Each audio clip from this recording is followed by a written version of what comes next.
Television runs on charm, on the illusion that every conversation flows, every laugh lands, and every guest arrives ready to play along. Behind the polished glow of the Graham Norton Show, however, is a slightly more complicated reality. Not every guest fits the rhythm. Some resist it, some disrupt it, and others unintentionally test the finely tuned balance that Norton navigates so well. Over hundreds of episodes, he has met chaos with grace, but a few encounters have lingered. These are the guests about whom he would later hint, with which he would gently joke or avoid discussing too deeply. Here are the 7 guests who challenge Graham Norton the most. Number 1. Mark Wahlberg. His presence quickly became a masterclass in controlled chaos. Arriving in an impulsive and unpredictable mood, he talked over stories, leaned across other guests, and pushed Norton into a rare defensive posture.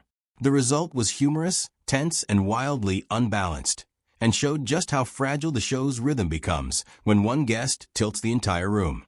From the moment Wahlberg settled into his seat, his energy was running ahead of the conversation. His interruptions were playful but disruptive, forcing Norton to repeatedly guide the discussion back into shape. Smooth transitions are one of Norton's strong suits. He abruptly tightened his pacing, redirecting each moment that Wahlberg was hijacking unintentionally. The other guests sensed the shift, exchanging quick, amused glances as the energy on the sofa became increasingly unpredictable. Despite the instability, Norton never let the episode go off the rails. He subtly redistributed attention with humor and softened Wahlberg's interruptions, quietly rebalancing the group dynamic. His composure kept the chaos entertaining instead of uncomfortable. Reflecting later on challenging interviews in general, Norton said hosting sometimes feels like guiding a wave instead of leading a conversation. It was the perfect description for that night. Wahlberg meant no harm, but his appearance exposed just how much invisible skill it takes to keep the show's iconic red sofa steady. Number 2. Madonna. She came with the whisper of legend and the watchful wariness of one set on never losing control. Every question was a negotiation, every joke a boundary test.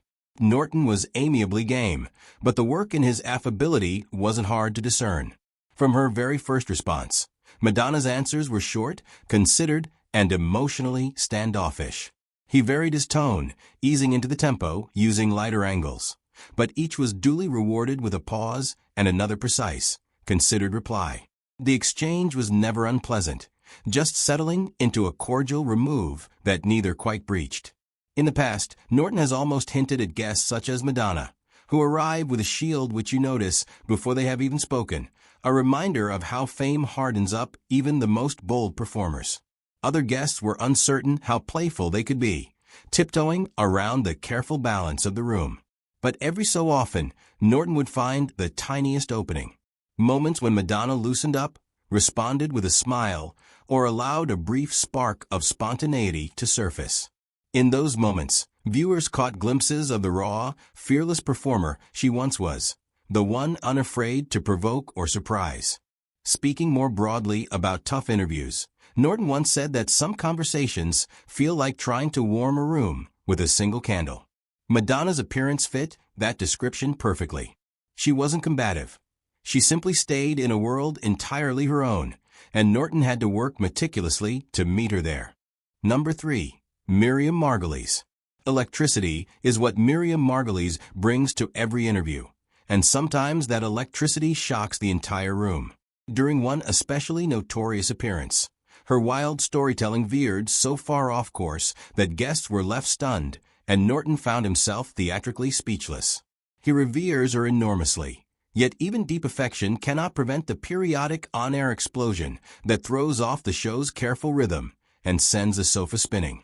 She came that night with her trademark unpredictability, cheerful, but armed with stories capable of derailing any conversation.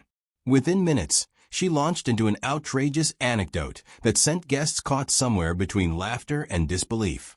Norton attempted a gentle redirect, but Margolyes pushed forward with delighted abandon, fully committed to the chaos she was creating. Norton once described her presence thus: "She has a directness that reaches the room before she does, a line that captures both her charm and her shock factor." Her honesty is beloved, though it can sweep the show into a faster and wilder direction than anyone expects. As her story intensified, Norton's exaggerated reactions became part of the comedy. Wide eyes, nervous laughter, and an eventual gesture of surrender. With each unexpected detail she delivered, the tension melted into laughter as guests realized they were witnessing a moment no one could control. Reflecting on unpredictable interviews, Norton once said some guests feel like holding a sparkler you cannot put down. The description suits her perfectly. Margolyes is not disruptive on purpose.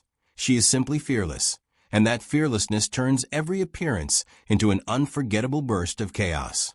Number 4. Dominic West. There was an undercurrent of tension in Dominic West's time on the sofa, subtle at first, but unmistakable once it surfaced. When Norton touched on past cast dynamics, West shut down the conversation with an edge that shifted the atmosphere in an instant. Smoothly, Norton recovered, but the abruptness left a chill in the room, hanging there. West was courteous but guarded upon arrival, treading questions with a cautious tone that suggested there were areas on which he would not entertain.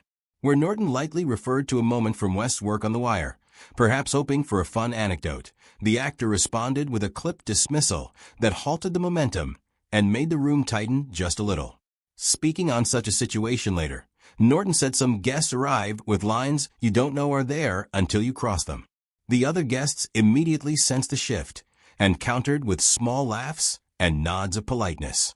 To right the room, Norton pivoted with perfect timing, moving to safer subjects and allowing West space to relax without touching sensitive ground again. The show gradually regained its balance, though it never entirely shook off that early tension. Norton once mentioned that sometimes the job of hosting involves dealing with boundaries nobody warns you about. And that's the exact thought that applies here. West wasn't hostile. He was merely defensive. Yet that defensiveness cued a room in ways he didn't intend. Number 5. Harvey Weinstein. Years before his public downfall, Harvey Weinstein's appearance on the show already radiated discomfort. Domineering, dismissive, and visibly uninterested in sharing space with others. Norton handled the interview with professionalism, but the imbalance was unmistakable. It became one of those rare episodes that only makes perfect sense in hindsight, once the fuller story of Weinstein's behavior came to light. From the second he sat down, his presence weighed heavily on the room. He interrupted freely, steered conversations back toward himself, and answered with a cold, transactional tone that siphoned the warmth off the sofa. The jarring contrast his demeanor provided to the show's usual easy chemistry was impossible to ignore. Years later, Norton spoke generally about interviews in which the energy tells you everything the words don't, a careful acknowledgement that some guests disrupt the room simply from being in it. Watching it now, that energy is unmistakable. Tight laughs, hesitant smiles, and a palpable effort from everyone to keep things civil. Norton responded with steady composure. He redirected attention to the other guests, shortened Weinstein's opportunities to dominate, and used humor as a protective shield to keep the segment from falling apart. His restraint kept the moment from turning openly sour, even as discomfort hummed beneath every exchange. Speaking broadly, Norton once said some interviews are like guiding the room away from the wrong center. That describes this moment exactly. What felt uneasy at the time reads plainly today. Tension waiting to be understood. Number 6. Robert De Niro. Robert De Niro's quiet, reserved presence presented a challenge quite unlike any other. Polite but distant, he provided almost no openings, which left Norton to try to shape conversation from near silence. Viewers watched a master host generate energy from fragments. De Niro's reluctance was not in the least unfriendly, but it turned the interview into a delicate exercise in patience and precision. Right from the start, his answers came in short, almost whispered lines. His quietness made Norton stretch every thread of dialogue, constructing moments from subtle expressions rather than obvious cues.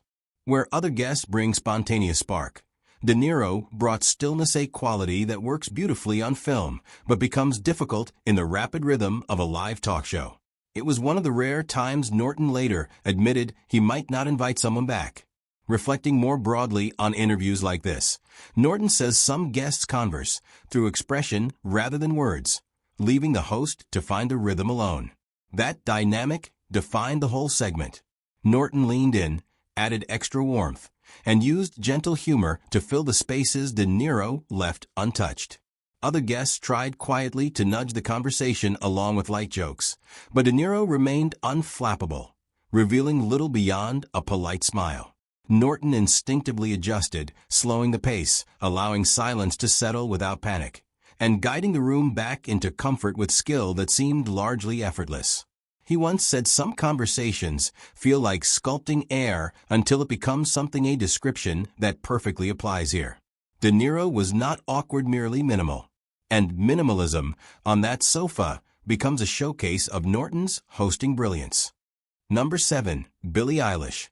The early appearance of Billie Eilish was marked by visible nerves and brief replies, with the weight of sudden fame hanging over every moment.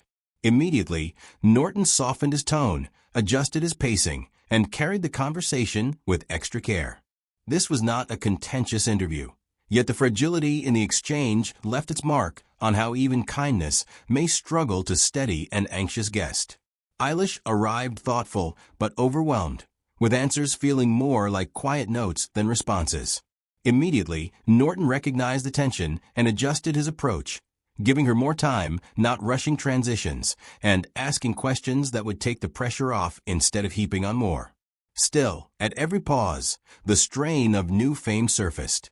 Thinking of moments like this, Norton has said that sometimes you have to interview someone where they are, rather than where your show usually lives. That was the idea framing the whole exchange. The other guests contributed to the gentleness. Light humor, soft prompting, no attempts to nudge Eilish into leading conversations when she clearly wasn't ready.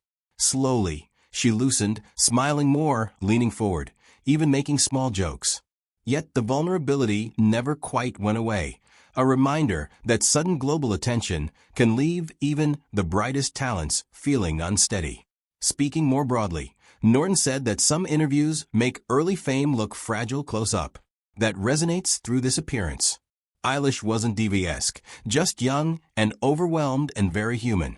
Norton treated that humanity with exceptional care. In the end, these moments from Graham Norton's red sofa remind us that conversation is never just conversation. It is chemistry, timing, vulnerability, and the invisible currents between people who may have met only minutes before the cameras roll. Some guests arrive open and overflowing with stories. Others arrive guarded, unpredictable, or carrying storms no one else can see. Norton's brilliance lies in navigating all of it, turning tension into humor, discomfort into warmth, and silence into something almost cinematic. These 7 encounters go beyond awkward interviews. They reveal how delicate connection can be, even in a room built for laughter, and how much humanity sits beneath fame's polished surface.